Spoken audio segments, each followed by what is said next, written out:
Praise the Lord. எல்லாரும் சந்தோஷமாக இருக்கிறீங்களா? கர்த்தர் நமக்கு கொடுத்த இந்த புதிய நாளுக்காக கர்த்தரை ஸ்தோத்திரிக்கிறேன். இந்த காலை நற்செய்திக்கு உங்களை வரவேற்கிறேன். இந்த நாளுக்குரிய வார்த்தையை நாம் கேட்கப் போகிறோம். ரோமர் 8ஆம் அதிகாரம் 37வது வசனம். இவை எல்லாவற்றிலேயும் நாம் நம்மில் அன்பு கூறுகிறவராலே முற்றும் ஜெயம் கொள்ளுகிறவர்களாயிருக்கிறோமே. எவ்வளோ ஒரு அருமையான வார்த்தை. நாம் நம்மில் அன்பு கூறுகிறவராலே முற்றும் நாம் ஜெயம் கொள்ளுகிறோம். இந்த வார்த்தை இந்த நாளில் நீங்கள் பிடித்து கொள்ளுங்கள். கர்த்தர் நம்மை முழுவதும் ஒரு ஜெயத்தை நமக்கு கொடுத்து நம்மை ஒரு ஜெயமுள்ளவர்களாய் மாற்ற கர்த்தர் கிருபை தருவார். பாருங்களேன், எல்லா இடத்திலும் ஆண்டவர் நமக்கு ஜெயத்தை தருவார். பவுலினுடைய வாழ்க்கையில் வராத துன்பங்கள் இல்லை. ஒரு காலத்தில் பவுல் அவன் ஜனங்களை துன்பப்படுத்தினவனாக இருந்தான். நல்ல படித்தவன் தான். ஆனால் பல காரியங்களை தேவனுக்கு பிரியமில்லாததை செய்தான்.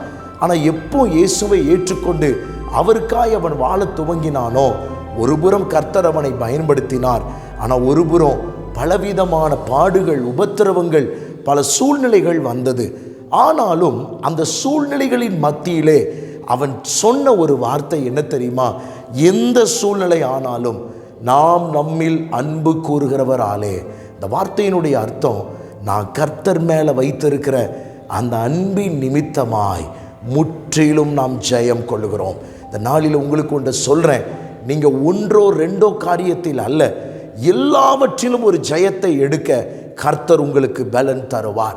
நீங்கள் நினைக்கிறீங்க, இது ஒன்றில் மட்டும் எனக்கு ஜெயம் கிடைக்கணும், இதில் மட்டும் எனக்கு ஜெயம் கிடைக்கணும். ஆனால் அவரில் அன்பு கூறுகிறவர்களுக்கு தேவன் முற்றும் ஜெயம் தருவார். எல்லாவற்றிலும் ஜெயம் தருவார். எதில் நீங்கள் தோற்கப்பட்ட ஒரு சூழ்நிலையோடு இருக்கிறீர்களோ, உங்கள் வாழ்க்கையில், உள்ளான வாழ்க்கையில், வெளிப்புற வாழ்க்கையில் உங்களை ஜெயம் கொள்ள வைப்பார். அதனால தான் பவுல் சொல்கிறாரு, அவரில் அன்பு கூறுகிறவராலே முற்றும் ஜெயம் கொள்ளுகிறோம். இயேசுவின் நாமத்தினால உங்களை ஜெயம் கொள்ளுகிற வாழ்க்கை வாழ கர்த்தர் உதவி செய்வார். எல்லா விதமான தோற்றுப்போன எண்ணங்களை மாற்றி நீங்கள் ஜெயிக்க கர்த்தர் உங்களுக்கு உதவி செய்வார். உங்களுக்கு ஜெபிக்கிற பரிசுத்த பிதாவே, வார்த்தை கேட்ட ஒவ்வொரு இந்த வார்த்தையின்படியே ஜெயமுள்ளவர்களாய் மாற்றும் இயேசுவின் நாமத்தில் பிதாவே, ஆமென். God bless you.